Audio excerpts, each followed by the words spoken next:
Alors, bonjour mes chers amis et bienvenue dans cette nouvelle vidéo. Aujourd'hui, nous allons répondre à une question très intéressante. C'est pas comme toutes les deux démonstrations de la même forme. Il s'agit ici de démontrer que cette équation admet une solution unique dans R. Tout de suite, en tant que candidat au baccalauréat, on sait que la méthode habituelle, c'est de montrer que la fonction est continue et strictement monotone. C'est-à-dire que on peut par exemple commencer par considérer f de x égale exponentielle de x moins le cosinus de x. On peut même faire moins 2. On peut commencer par montrer que cette fonction est continue et strictement monotone. La continuité, il n'y a pas de problème. Mais regardons un peu la dérivabilité, la fonction dérivée. F' de x, c'est quoi? C'est exactement exponentielle de x plus le sinus de x. Donc, il va falloir dire que cette fonction-là est strictement monotone sur R ou bien sur un certain nombre d'intervalles. Et comme ça, on va voir ce qui se passe. Quand je regarde pour tout x supérieur à 0, on sait que ça, c'est positif. Il n'y a pas de souci pour ça. Ça, c'est strictement positif, simplement parce que ceci est déjà strictement supérieur à 1. Et donc, puisque sinus est toujours dans la boîte moins 1, et donc tout ça va être strictement positif. Mais quand nous sommes à x inférieur à 0, il y a quelque chose qui se passe. Je vais prendre un exemple concret pour expliquer. Un exemple, c'est de prendre x égale à moins pi demi. Quand je prends ça, on constate que exponentielle de moins pi demi, bien entendu, c'est positif, mais ça ne peut pas atteindre 1, parce que c'est un nombre qui est négatif. Ça ne peut jamais atteindre 1.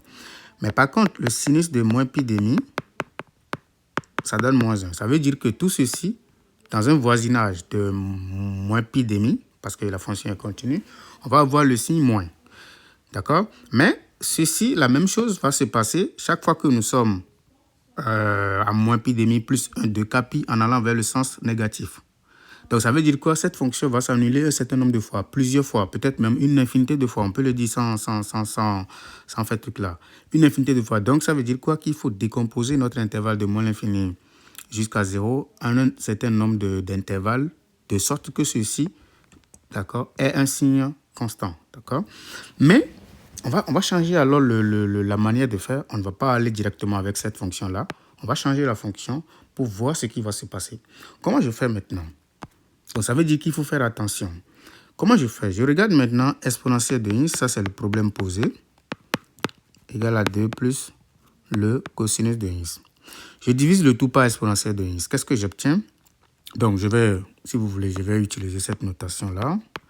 C'est égal à 2 plus cosinus de x. Donc, je divise par exponentielle de x. J'obtiens alors, je divise, ça fait exponentielle de x. Ici, exponentielle de x. Et donc, ici, on obtient 1 égale à 2 plus cosinus de x. Tout ceci multiplié par exponentielle de moins x. Donc, on va considérer quelle fonction ici. Si on veut, on peut juste considérer ceci.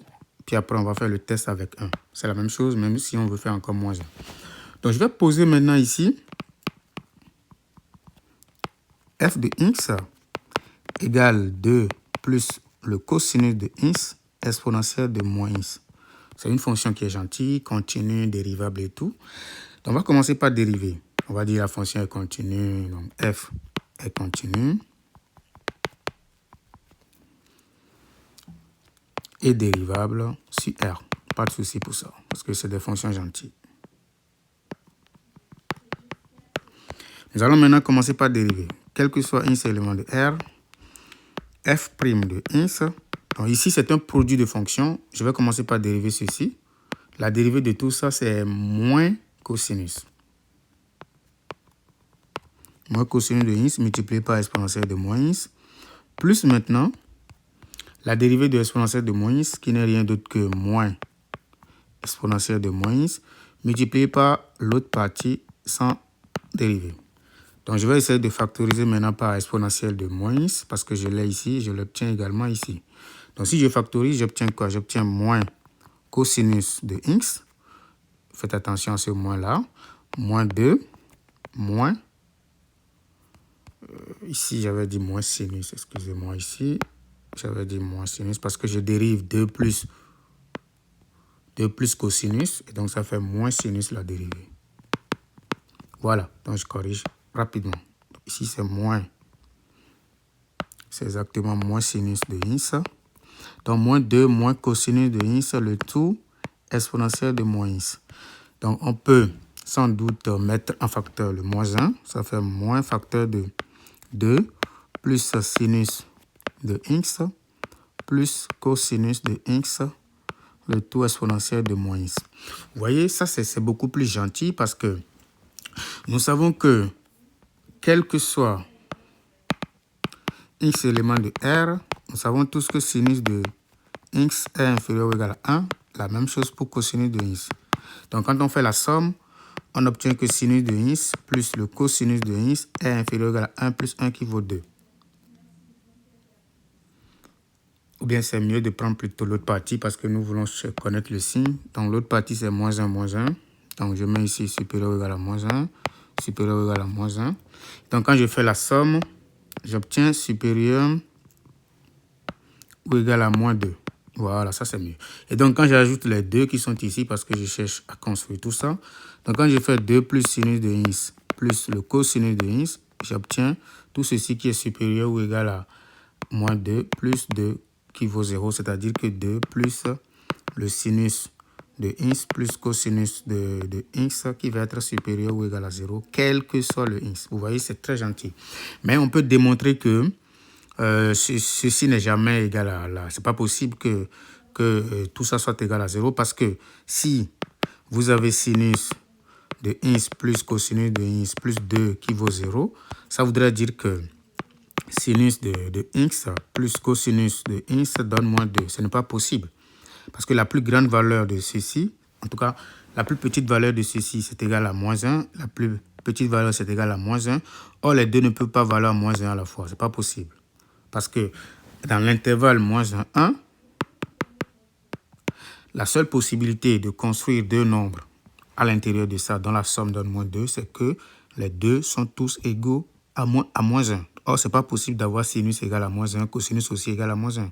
Ce n'est pas possible. Dès que sinus donne moins 1, le cosinus donne 0 automatiquement. C'est comme ça. Donc, et à cause de cette formule que vous connaissez très bien. C'est tout. Donc, on est tous d'accord que ça, c'est strictement positif. Donc, quel que soit le x élément de R, virgule, 2 plus sinus de x plus cosinus de x est strictement supérieur à 0. Ainsi, quel que soit x élément de R, f' de x désormais est strictement inférieur à 0. Pourquoi? Parce qu'il y a un signe moins devant ici. Nous avons ceci qui est déjà positif. Et nous avons exponentiel de n'importe quoi qui est toujours positif. Ça sans souci. Donc nous avons tout ça qui est strictement inférieur à 0. Donc f est strictement décroissante sur R. Décroissante sur R. Voilà. Mais puisque c'est strictement décroissant sur R, nous allons regarder les limites. Donc, je vais regarder rapidement. Je vais réécrire f de x. C'est 2 plus cosinus de x.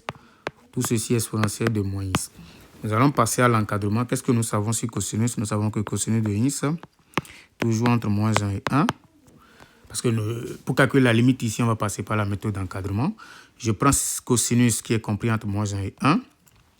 J'ajoute les deux des deux membres. Ça me donne 1 qui est inférieur ou égal à 2 plus le cosinus de x qui est inférieur ou égal à 2.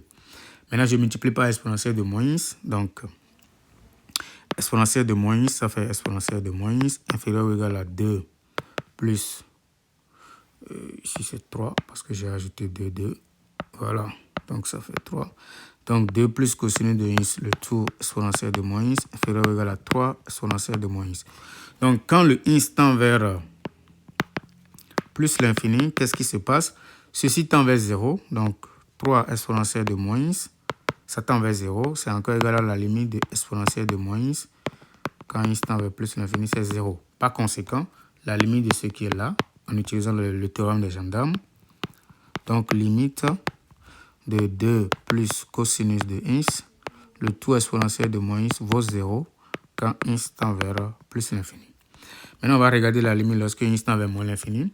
Ici, nous allons simplement regarder ce sens-là de l'encadrement Pourquoi? Parce que nous avons remarqué que ceci est supérieur ou égal à exponentielle de moins x. Mais en moins l'infini, ceci tend vers quoi? Ceci tend vers plus l'infini.